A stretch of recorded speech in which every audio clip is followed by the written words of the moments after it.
Nasa linya natin si Joe Saldariaga, Vice President Spokesperson ng Manila Electric Company, Meralco. Joe, magandang umaga. Si Joel Siweng. Magandang umaga po. Hi, good morning. Good morning, Tol Joel. Weng, magandang umaga at maraming salamat. Joe, ano bang mechanics ninyo? Paano niyo ipapatupad po itong 3 buwan na pwedeng Oo. hulugan yung kuryente? May mechanics na ba tayo diyan? Paano ba ipapatupad ng Meralco 'yan?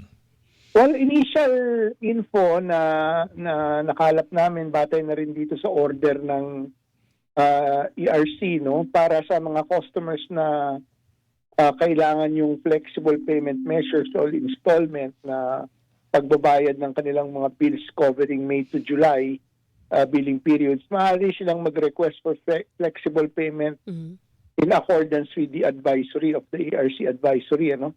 Cover dito, Tol Joel, mga customers na Meralco consuming less than 200 kilowatt hours a month. So, based doon sa pagkakaalam kong information, bibigyan sila ng at least 3 months to settle their bills. Hindi kailangan nila mag-apply, it's not automatic, kailangan nila mag-apply sa business centers na nakakasakop sa kanilang area para ma-avail yung staggered payment option. Magtungo lang sila sa pinakamalapit na BC namin para ma-assist ng maayos.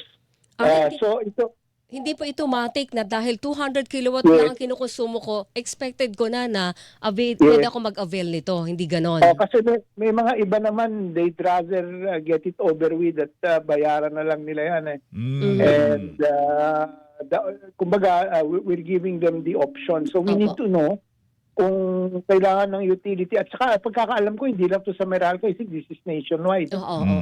Okay. Distribution.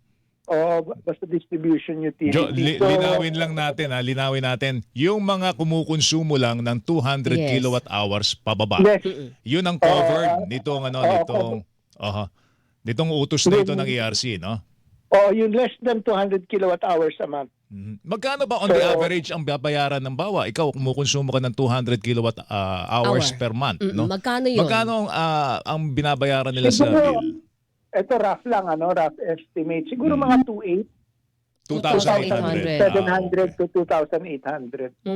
Mga ganun yung range. 700 to 2,800. More or less. Okay, hindi yung 700 to 7,000. Teka muna. Pag-usapan natin yan. Mamaya na yan, Joe. Mamaya na yan. eto Mga lang. fake news yun, fake news. Fake news daw yun. Linawin ko lang din, Sir Joe. Halimbawa po, ako kumukonsumo ng 200 kilowatt hour per month. Hawak ko yung bill ko. Pupunta ako sa business center, mag-a-apply ako para makapag-avail Yes, ako. ma'am. Okay. Opo, ma'am. Para pwede ako makapag-staggered sa loob ng susunod na 3 buwan. Yes, ma'am. At saka walang disconnection muna. Yes. Kung halimbawa maaprubahan, Suspended. pag naaprubahan po yung aking application, pwede bang hindi muna ako magbayad sa first month, halimbawa buwan ng Abril, at yung bayad doon sa susunod ko na lang bayaran, o kailangan mandatory na may bayaran ka man lang na Yes. parte? May pag-uusapan kayo ng business center, pero usually pag in-stagger na yan, meron ka period na kailangan ng bayaran. Hindi mo na nga babayaran yung full amount, so babayaran mo muna yung So 1/3. hindi pwede yung wala kang babayaran, next month na ako magbabayad. Kasi magpapatong-patong yung weng Yes, opo. May lugi ba kayo dito, Joe? Hindi, kasi gagawa tayo ng scheme na either i-absorb muna namin ito or papakiusapan yung generating companies na ito yung portion na yun. Yung mechanics nito kailangan pang ayusin ng Meralco, Joel. Pero of course we will follow whether or not we absorb that or whether we will coordinate with the generation company. Hindi ko pa alam kung anong mekanismo ang gagawin namin dito. Pero ang importante, sundan muna namin to. Okay. Kung halimbawa po lahat ng kumukonsumo ng 200 kilowatt hour ay mag-a-apply at maaprubahan, ilang ba household yon, Sir Joe? Base doon sa Meralco siguro franchise area. Less than 200, kung 199 below, siguro mga 40%. Wow, talaga? Ganun karami? Kasi yan yung, kaya kami pag nagpe-press conference, yan yung ginagawa namin benchmark. Yes. Kasi yan ang karamihan, yung tawag na customer base namin. Yan yung karamihan ng residential customers. Mhm. Nasa 200 yung gamit. Okay, 40%. Kung numbers ang pag-uusapan, gano'ng karami yon na bahay? Yung mga 4 million. 4 million. Aba, Mm. malaki-laki Puro din. din. Oo. Okay. 3.9 to 4 million. Opo. Okay. Joe, sabi ni Secretary Rex Gatchalian, di naman daw 4 piece ang dahilan ng increase. Yes, oo. We fully agree. Totoo yun. Oo. That is a fact. In fact, Joel, Mm. dun sa aming first press conference nung Monday last week, antemano sinabi namin during the briefing, na yung lifeline is only 1 centavo per kilowatt hour. Mm-mm. It can and will never be the driver of any rate adjustment. Mm. Kaya tama po yung mahal nating Secretary Rex Gatchalian nung sinabi niya na hindi talaga yan ang driver. Kahit naman nung nagkaroon ng hearing sa Senado, malinaw naman Yes. na sinabi namin doon na ang pinakamalaking portion ng electricity bill is really generation. Mhm. Yung lifeline rate na pinapamahagi sa mga mahihirap nating kababayan, yung mga sakop ng 4-piece, at saka itong senior citizens, napakaliit lang yan. No? Mm-mm. It can never make a dent Mm. on a typical customer's bill. Kasi yung 1 centavo na yon, kung ang konsumo mo 200 kilowatt hours a month, kung yun yung consumption, 2 piso lang yun, tol. Tapos yung sa senior citizens, mga nasa 2 mamera. Mhm. Oo. So talagang wala talagang halos impact yan, o sabihin ko na outright, wala talagang hindi gagalaw yung bill mo dahil dyan.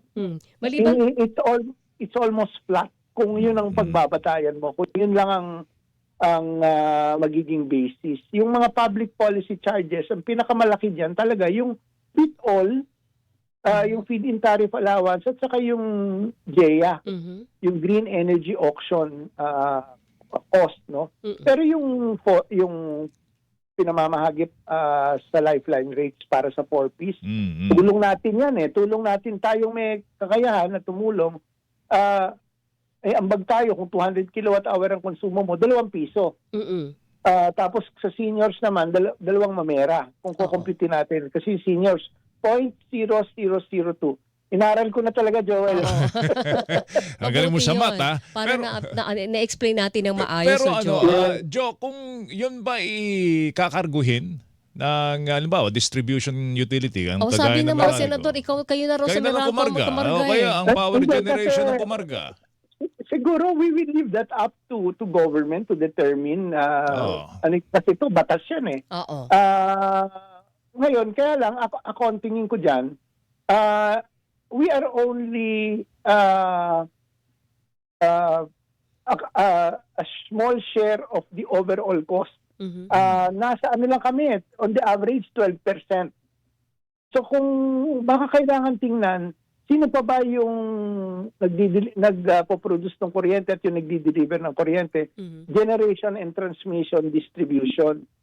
Kung kakargohin namin yung mga subsidiya kamukha niyan, ang tanong ko lang, bakit Meralco lang? Mhm. So Shouldn't dapat be- shared ito. Dapat shared. Kasama rin yung ibang utility, distribution, sa Yun mga nasa probinsya. chain. Oo. Kasi magkakaroon siya ng parang hindi equal sharing kung sasaluhin ito ng hindi lang Meralco. Kasi pag sinabi mong kailangan saluhin ng distribution utilities, pati lahat ng electric cooperative sa bansa. Mm-mm-mm. Now, what is their situation compared naman sa mga nagpo-produce ng kuryente, Yes. yung transmission grid operator, di ba?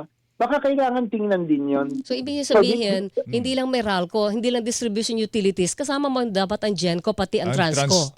Transmission. Oo. No? Well, Mm. depende yan Sabi ko nga, this is a public policy charge. Sino ba naman ako para kumbaga magbigay ng itong binibigay ko is just my own personal view on the Opo. matter. Mm-mm. But as someone who has been in the industry to almost close to 40 years na ako dito sa industriya Opo. Baka that is something that perhaps need to be discussed. Pero sabi ko nga, sino ba naman ako? Ako isang maliit na parte lang nitong buong industriya na Opo. halos isa lang akong langgam diyan, 'di ba? So hindi naman ako, wala naman akong kapangyarihan na kumbaga magbigay ng proposal. So we will leave that up to the wisdom of government. Sir Joe, kanina sabi nyo, para makapag-avail ka ng staggered payment, kailangan mo mag-apply, hindi po ba? Doon sa disconnection, no disconnection din ba, kailangan mo rin mag-apply kasama doon sa staggered Hindi. payment? Automatic yun. Automatic. Pero ganito kasi, may nag-text lang dito, kahapon nag-distribute dito sa amin ng disconnection notice for today ang Meralco. Akala ko ba walang disconnection? Sabi po dito sa message Dapat namin wala. sa Facebook. Dapat wala. Siguro hindi nila, kasi nung nilabas yung order na yan, Oo. automatic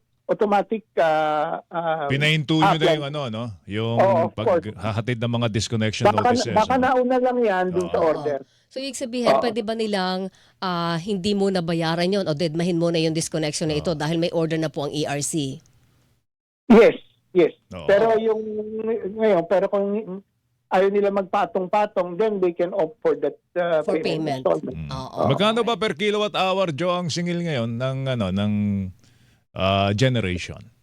Siguro more or less, Joel, kung di ako nagkakamali, yung huling press briefing namin, mga nasa 14 per kilowatt hour. Mhm. Wow. Ayun, Ano- total rate pala yung 14. Hindi ko na lang matandaan yung generation. Pero Meralco, total rate, all in yun, ha? Lahat Kasama na na yun. transmission doon, pati distribution. Oo. Taxes, 14. yung mga public policy charges, system laws, etc., universal charges, nasa Pati 14. taxes. 14 pesos per kilowatt Lahat na hour. yan, all in. Dito lang yan sa mga Meralco franchise Franchise area area.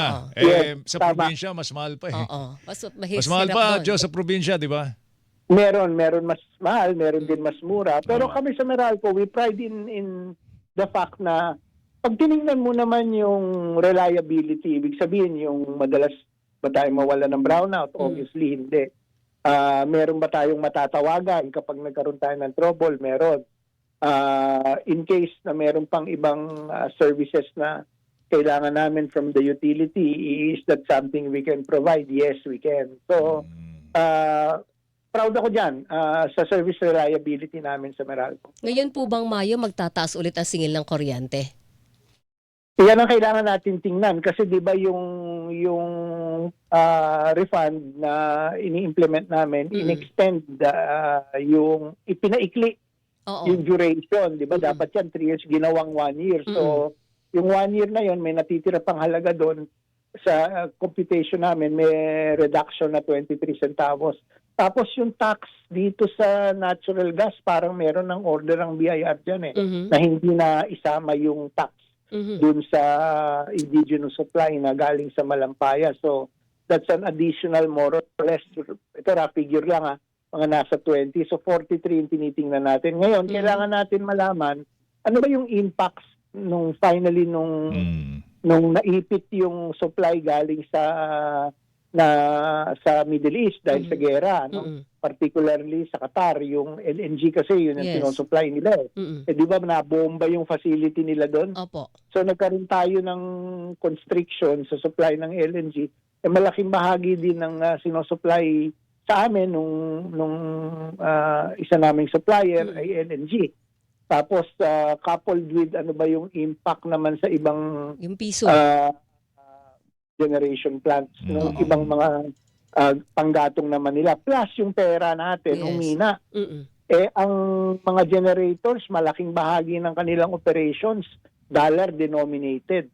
So yun yung mga kailangan natin makita. Kung meron tayong reduction na tinitingnan, dahil nga dun sa dalawang factors na binanggit ko, tingnan din naman natin itong ano yung nandito naman sa parte ng Middle generation East, na mag-iipa. Forex. Kasi alam po ninyo, Tol Joel at saka Weng, ang pinakamalaking bahagi na nagbabago buwan-buwan ang generation charge. Transmission, maliit lang yan. Distribution, hindi gumagalaw yan. 10 taon na kaming hindi gumagalaw in fact, noong 2022. Ang generation talaga ang malaki. Nandun talaga. So, I guess if we really need to zero in or look into how we can manage electricity cost, nandun sa generation.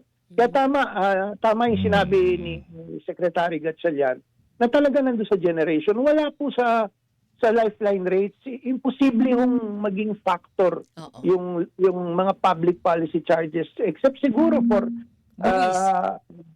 Fit All and Jaya. Pero kung titingnan natin, halos fixed din lahat ng ibang charges eh. Mm. The biggest driver really is generation. Yung buwis. So, Oh, Joe. taxes, of course. Yes. Malaki din yun. Oh, VAT, ay, consumption That's tax yun eh. Tsaka Joe, Tama. Oo. Joe, Oo. ang Yes, isa sir. pang major driver system loss. Okay, ito yan. Explain ko. Kasi kung titignan mo system loss, Oh. parang part na rin yan ng generation at transmission cost component. Bakit? Pero kasi tol Joel na pag dumaloy na yung kuryente from the power plant all the way to the transmission facilities, meron yung tinatawag na natural line loss. Ibig sabihin, pag dumaloy na yan, may nawawala na from that. So, under the law, ang Meralco allowed ka to recover because of current regulations will permit you to recover up to 6.5%. Kami, we're way below the cap. Now, I guess moving forward, may improvements ma to. I guess kung tuloy-tuloy naman yung investments sa improvement ng system, baka mapababa pa to. But this is really a global practice. Yun lang nga sa Pilipinas, of course, we have to really modernize our grid. Kaya kami, sa Meralco, in whatever way we can, we are strengthening our facilities, improving on it, para Tama na lang. mapababa natin. Ang panawagan lang namin, Joe, siguro mas tikasan pa ninyo yung panguhuli dito sa mga Nagnanakaw ng nanganakaw ng kuryente. Kasi mga alam mo yun, jumper. ang hugot namin na mga regular Na nagbabayad ng nagbabayad maayos. ng maayos sa Meralco, kami, tayo, Weng, titiis tayo sa electric fan. Oo. Titiis tayo sa... meron tayo isang aircon. Baka yung mga nagnanakaw ng kuryente, naka-aircon pa yun. Mas Naman. marami pang appliance yung kaysa Totoo sa atin. yun. Eh. Oo. Alam Kasi mo, libre valid yung yan. kuryente. Oo eh. Alam mo to, Joel, very valid point, no? Kaya kami, I think, because of what we are doing to address illegal connections, nasa less than 1% na yan eh. Maliit na lang yung portion na yan. Meron na rin kaming, actually, medyo mabigat na rin yung pinagdaanan namin dyan. May nababaril kami, napapana kami mga tao namin.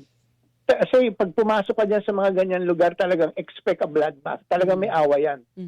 So bakit? Bakit kami pumapasok doon? Inaangat na namin yung mga metro nila. Yes, oo. Tapos lalagyan namin ng guard. May kuryente yung guard na yun para hindi na nila ma-access. So doon sa mga lugar na makikita nyo, tawag namin dyan hotspots, nakaangat na yung metro. So we have been doing that effort. Medyo matagal-tagal na rin. Isang dekada na yata namin ginagawa yan. Yan yung na-identify namin na paraan para mahinto itong mga illegal connections. And so far, I think we're on the right track. Okay. Kasama na rin dyan yung annual, yung tinatawag naming anti-urban blight campaign, yung AUB, Opo. na inaayos namin on a daily basis yung mga spaghetti wires naman. So, we're getting there. We're trying to really push what is best. But even if this is a societal issue, kami naman sa Meralco, hindi naman kami Sige. titigil kasi mandato namin yan. Sige, Alright, Joe. sige. Sa ulitin But in the meantime, salamat sa oras okay, mo. thank you. Thank you, pare. Good morning po. Akala ko Joel, tatalakayin natin yung 700 to 7,000. Baka bukas na. Lala Basta kami fake news oras. siya. Oh. Basta Di, fake pero news alam, ang fake news sinasabi yun. niyo. Fake news yun, Joe. Oo. Salamat, Joe. Thank you. Thank you. Thank you. Thank you. Good Joe morning po. Saldariaga, Pangulo. Vice President pa lang po. Spokesperson po ng Meralco, mga kapuso.